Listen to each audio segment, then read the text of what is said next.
పోయినప్పుడు ఇది 360కి పోవడంలో ఏది సాక్షి షేరు ఏ రకమైన స్కామ్ ఉంది, ఇచ్చేవాడు కొనేవాడి మధ్య అగ్రిమెంట్తో జరిగిన ఒక ఒప్పందంతో షేర్ ట్రాన్స్ఫర్ అయ్యి ఫిజికల్గా అసెట్స్ ఉండి రోజు లక్షలాది కాపీలు పత్రిక వస్తుంటే అది ఏ రకంగా అక్రమం అవుతుంది, ఇది మ్యూచువల్ అగ్రిమెంట్తో జరిగిన డీల్ అయినప్పుడు ఇందులో కేసు ఏముందని అన్ని రకాలుగా చేసిన ఇప్పటికీ నడుస్తుంది. ఆ కేసు ద్వారా కేసు ఉంది. ఎందుకు ఇంతగా ప్రొలాంగ్ చేసి చెప్తున్నానంటే అంతు చూడాలి జగన్మోహన్ రెడ్డి గారిది అని చెప్పి ఆ రోజు కాంగ్రెస్ పార్టీ చేసిన ప్రయత్నాలన్నీ నేలకు కొట్టిన బంతి ఎట్లయితే పైకి గుర్తుంది, జగన్మోహన్ రెడ్డి గారు అంత ఇదిగానే పైకి ఎదిగారంటే అందులో లక్షలాది కార్యకర్తలు, వైఎస్ఆర్ గారి అభిమానులు, అలాగే నాయకులు స్వచ్ఛందంగా ఆయనతో అడుగుల్లో అడుగు వేసి నడవడం, అందులో షర్మిలమ్మ గారి పాత్ర ఉంది, విజయమ్మ గారి పాత్ర ఉంది. ఏదో ఒక లెవెల్లో అందరిది ఉంటుంది. ఉండబట్టే ఈరోజు ఇది నడుస్తుంది, ఇప్పటికీ నడుస్తుంది. అది వేరు. రాజకీయ పార్టీగా అవతారం ఎత్తాక ఒకటి ఏదైనా వ్యవస్థ తయారయ్యాక ఆ పార్టీ అధికారంలోకి రావాలనే ప్రయత్నం చేశాక అధికారంలోకి వచ్చి నిలబడాలన్నాక ఆర్గనైజేషన్ పరంగానో ఇంకోటో న్యాయాలు చేయడము లేదా దగ్గరికి తీసుకోవడం అనేది అవి డిఫరెంట్ రకరకాల పారామీటర్స్ మీద నడుస్తుంటాయి. అది ఏ పార్టీ అయినా. అందులో అత్యంత పారదర్శకంగా న్యాయం చేసే ప్రయత్నం చేసిన పార్టీ ఏదైనా ఉంటే అది వైఎస్ఆర్ కాంగ్రెస్ పార్టీ. అందుకే ఈరోజు ఈ కార్యకర్తలు ఆయనతో అచంచల విశ్వాసంతో ఆయనతో అడుగులు వేస్తున్నారు, నాయకులు కానీ అందరూ. పార్టీ ఇంత బ్రహ్మాండంగా ఉంది. ఇది ఒక పార్ట్. రెండవది ఆమె చెప్పినది ఇంత జరిగినా నాకు అన్యాయం జరిగినా కనీసం రాజశేఖర రెడ్డి గారి ఆశయాలు అమల్లోకి వచ్చినాయా, ప్రజలకు మేలు జరిగిందంటే ఒక్కటంటే ఒక్కటి కూడా లేదంటున్నారు. ఇంకా అది విన్నాక ఏమనాలో అర్థం కావట్లేదు. ఎంత అంటే భయంకరమైన తెలియక కూడా ఉండొచ్చు. ఎందుకంటే స్క్రిప్ట్ ఎక్కడి నుంచో తయారై వచ్చినప్పుడు, చంద్రబాబు దగ్గర నుంచి తయారై వచ్చినప్పుడు, లేదా ఏబిఎన్ రాధాకృష్ణ దగ్గర నుంచి తయారై వచ్చినప్పుడు అక్కడ ఏముంటే ఆమె దాన్ని బట్టి ముక్కును బట్టి చెప్తున్నప్పుడు అందులో ఆమెకు తెలియకుండా పోయిండొచ్చు, తెలియదు. ఆమె ఎంతవరకు పోతున్నారంటే ఆ రోజు రాజశేఖర రెడ్డి గారు ఫీజు రీయింబర్స్మెంట్ పెట్టారు, ఈరోజు అసలు లేదు అంటారు. ఆ రోజు ఆరోగ్యశ్రీ ఇది పెట్టారు, ఈరోజు లేదు. ఆ రోజు రైతుకు ఇది వచ్చింది, ఈరోజు లేదు. అసలు ఎక్కడ రైతులకు సంబంధించి ఈరోజు ఇచ్చినంత భరోసా అది నేమ్ సబ్సిడీలు కానీ ఇంకో ఇన్పుట్ సబ్సిడీ కానీ క్రాప్ ఇన్సూరెన్స్ కానీ, క్రాప్ ఇన్సూరెన్స్ లేదంటారు. తీసుకున్న రైతులందరూ ఏమనుకుంటారు ఇప్పుడు? అంటే ఇంత అబద్ధం పచ్చిగా తెలియక ఆడిండొచ్చు, తెలిసి ఆడారని కూడా తెలియదు నాకు, ఎందుకంటే స్క్రిప్ట్ ఇస్తే చదివారు కాబట్టి. బహుశా చంద్రబాబు నాయుడు కూడా అనారోగ్య సాహసం చేయడం, ఎందుకంటే తను ఇక్కడ ఉన్నాడు కాబట్టి ఇంకేదో దాంట్లో అవకతవకలనొచ్చు, లేదంటే నా చంద్రన్న కానుక లాంటి పథకాలు ఈరోజు లేవనొచ్చు, అట్లాంటివి జరగలడు. కానీ ఇంత అడ్డగోలు అబద్ధం అయితే ఆడాడు. ఆమె అంటుంది, ఆమె తిట్లు తింటుంది లేనుకొని స్క్రిప్ట్లో రాయించాడేమో తెలియదు చంద్రబాబు నాయుడు గారు. కానీ అది అందరికీ తెలుసు, మీకు మీడియాకు తెలుసు, అందరికీ తెలుసు. ఈరోజు వాటికి మరింత పదును ఎలా పెరిగింది. ఆరోగ్యశ్రీ ఆ రోజు ఉన్న దాని దగ్గర ఈరోజు 3000 ప్రొసీజర్స్ ఎట్లా పెంచారు, 25 లక్షల వరకు లిమిట్ ఎట్లా పెంచారు, ఎలిజిబిలిటీ 5 lakh per annum ఎట్లా చేశారు, 80%, 85-90% దాకా ప్రజలు ఎట్లా కవర్ అవుతున్నారు, కుటుంబాలు కవర్ అవుతున్నాయి.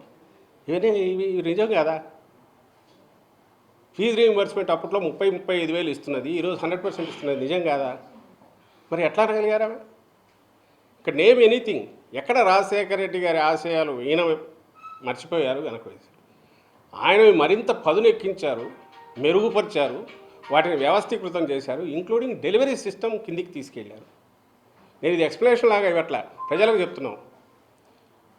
ఆమె అనే మాటల్లో ఆమె మిగిలిన వాళ్ళు ఎలాగో అంటున్నారు. ఈరోజు ఈ కేవలం జగన్మోహన్ రెడ్డి గారి చెల్లెలు అనే ఏకైక అర్హత, రాజశేఖర రెడ్డి గారి బిడ్డ జగన్మోహన్ రెడ్డి గారి చెల్లెలు ఏకైక అర్హతతో సోనియా గాంధీ వాళ్ళు తెచ్చి ఈ పోస్ట్ ఇస్తే అక్కడి నుంచి ఇక్కడికి వచ్చి ఇమ్మీడియట్ మొదలు పెట్టి రోజు రోజుకు అటాక్ పెంచుతున్న దాంట్లో ఇంత అబద్ధాలు కనపడుతున్నాయి. ఇవి ప్రజలు గమనించాలి, ప్రజలకు చెప్తున్నాం.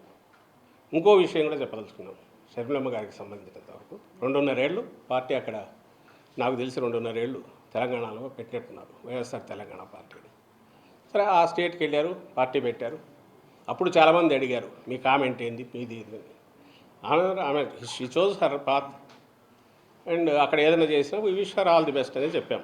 ఆమె ఏమైనా మంచి ఇదైతే మా వైఎస్ఆర్ కుటుంబ సభ్యురాలుగా, జగన్మోహన్ రెడ్డి గారి చెల్లెలుగా సక్సెస్ అయితే హ్యాపీగానే ఫీల్ అవుతాం. సరే, వాట్ ఎవర్ ది రీజన్స్, అది జర్నీ అయింది, సడన్గా కట్ అయింది. ఈరోజు ఏ మీడియా అయితే ఆమెను భుజాన్ని ఎత్తుకొని మోస్తుందో, నేను ఈనాడు కానీ, ఈటీవీ కానీ, ఏబిఎన్ కానీ, ఇంకో TV5 కానీ, ఆంధ్రజ్యోతి, ఈనాడు పత్రికలు, ఇవన్నీ కూడా వాళ్ళు ఏ రోజు ఈమెను భుజానికి ఎత్తుకుంటున్నారు, ఏ రోజైతే జగన్మోహన్ రెడ్డి గారి మీద అస్త్రాలు ఎక్కువ పెడితే ఆ రోజు మాత్రమే దాన్ని తీసుకుంటున్నారు. తెలంగాణలోనే గమనించండి, ఆమె అంత చేస్తే జగన్మోహన్ రెడ్డి గారు అన్నవి మాత్రమే హైలైట్ చేస్తారు. ఆఖరున కాంగ్రెస్ ఆమెను పొత్తు పెట్టుకోమని కానీ నువ్వు పోటీ పెట్టొద్దని కానీ ఆమెను వచ్చి రిక్వెస్ట్ చేసింది లేదు. కనీసం సెకండ్ రంగ్ థర్డ్ రంగ్ లీడర్స్ అయినా ఆమెంతటా ఆమె స్వచ్ఛందంగా అనౌన్స్ చేసుకున్నారు. రిజల్ట్ వచ్చినాక అమ్మ నువ్వు చేసినందువల్ల మాకేదో ఇంత మేలు జరిగిందని ఎవరైనా థ్యాంక్స్ చెప్పారా? మరి ఆ సమయంలో ఎవరైనా ఈ పత్రిక ఈ మీడియా ఎవరైనా పాపం ఈమె ఇంత కష్టపడింది, తను ఎంతో కొంత డెంటింగ్ చేయగలిగిన దేనికి మన కాంగ్రెస్ పార్టీకి దాన్ని ప్రభావితం ఓట్లు కొన్ని చీల్చగలిగిన దీంట్లో ఉండి త్యాగం చేసిన ఆమె నాయకురాలు కాంగ్రెస్ గుర్తించలేదు. వాళ్ళేమని రాశారా? అసలు తెలంగాణలో ఇర్రెలవెంట్ ఎందుకు అయింది ఈమె? ఆ రోజు అక్కడ మొదలుపెట్టిన తిట్లు అందరికీ పడినట్టున్నాయి. ఆఖరికి ఇంక్లూడింగ్ ఆ కాంగ్రెస్ కూడా తిట్టారు. లాస్ట్లో అదే కాంగ్రెస్ దీనికి ఇది అయ్యారు. ఆ తర్వాత అక్కడ పార్టీ ఇది మూసేశారు. అక్కడ నుంచి ఇక్కడ తెలంగాణలో ఈమె నిజంగా కాంగ్రెస్ కోసం ఎందుకు తిరగలే? కాంగ్రెస్ పక్షాన టీఆర్ఎస్ నిరంకుశమైన దీన్ని ఇచ్చేయాలనుకున్నప్పుడు కాంగ్రెస్ పక్షాన్ని ఎందుకు తిరగలేదు? న్యాయమైన ఇది ఉంది అన్నప్పుడు కాంగ్రెస్ని తీసుకురావాలనుకున్న దాంట్లో తన రోల్ ఎందుకు ప్లే చేయలే? ఆ రోజు వాళ్ళు ఎందుకు అడగలే? ఓపెన్గానే వద్దు, మాకు వద్దు, ఇక్కడ ఉండాల్సిన అవసరం లేదు వాళ్ళు ఎందుకు చెప్పారు? చెప్తే ఎందుకు సహించారు ఈమె?